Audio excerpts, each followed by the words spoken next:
A warning before you listen. What you are about to hear is not meant for children, nor for the faint of heart. This is an unfiltered retelling of ancient myths, told as they were born, raw, violent, unsoftened. Expect scenes of brutality, curses that linger, betrayals that reshape fate, and a hunger for power that shows no mercy. These myths were never meant to lull children to sleep. They were forged in blood, shadow, and fire. So ask yourself, are you ready to hear them as they were first told? Sources and references can be found in the episode description. Finale. The Epic. The Uprising. From the cave to the edge of war. The lightning that does not forgive. From rising to war. This was no triumph, not even a resurrection. It was the uprising of a wound that refused to close, and the earth, it did not calm. It trembled, not from memory, but from the taste of a blade drawing near. For high above, in the clouds, there was a groan, no longer hidden, as if the sky itself had begun to tear from the inside. And Zeus, he wasn't a prophet preaching mercy, nor a ghost whispering peace. He was lightning. Lightning imprisoned in a cave for too long until its silence became a shape and a taste. And when he rose, he did not rise to illuminate, he rose to burn. He stood upon the cliff. His eyes no longer sought support. His heart no longer craved warmth. One step away from tyranny. But between him and glory, a chasm stared back, ravenous. He was no longer the child hidden beneath stone, nor the youth searching for his name. He was the name. He was the stone. Around him, brothers returned from the dark, but without reclaiming the light. And a mother? She chose survival over a scream, chose to save herself, even if it meant burying him. But he didn't look back, because the war to come is not won by motherhood. It's lit by holy rage, not blood, but fury. That night, as the mountain sank into its own shadow, Zeus stood alone. He did not move, did not speak. He only stared deep into the heart of the sky, as if warning it to never be the same again. He reached toward it, not like a beggar, but like one claiming what had been written for him, in flame.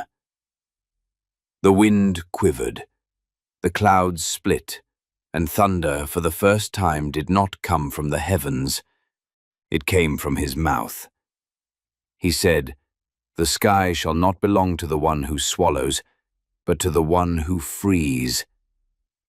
And then, silence.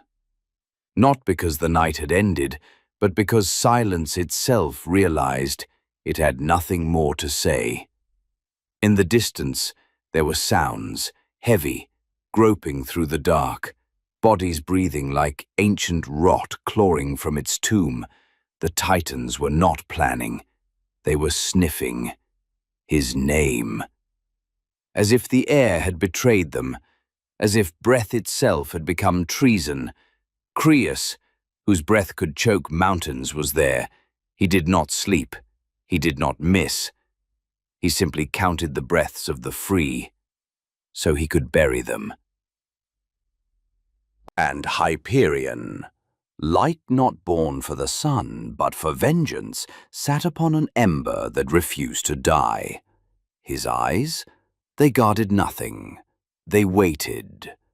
Waited for someone to rise, so he could be slaughtered in the light. Even Gaia, deep within her unmerciful core, smiled, as if she knew. When children are born from rage, They are no longer children. They are curses that do not extinguish. And there, in the gut of the earth, the whispers multiplied, warnings, prophecies. No one will survive. All return to her, the earth. But only one will rise from her. Only one will bear the sky on his shoulders, not as inheritance, but as punishment. And so, the story does not end. It begins, not as a tale to be told, but as a sin to be burned away in blood. The Titan war knows no wisdom. It does not listen to sermons. It breaks names, rapes kingdoms, and flogs time itself until it confesses. This is no ordinary war. This is the ending that came too late. So prepare, for lightning is not born to light the way, but to obliterate it. This chapter of the epic has come to an end, but remember, what you've just heard is not a record of facts, but the echo of a myth, a story born from the imagination of the ancients, etched into the long memory of humankind.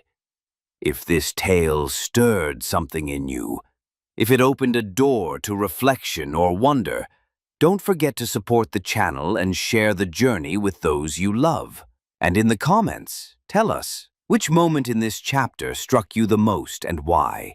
We'll meet again in the next chapter of this audio odyssey through time. Until then, farewell.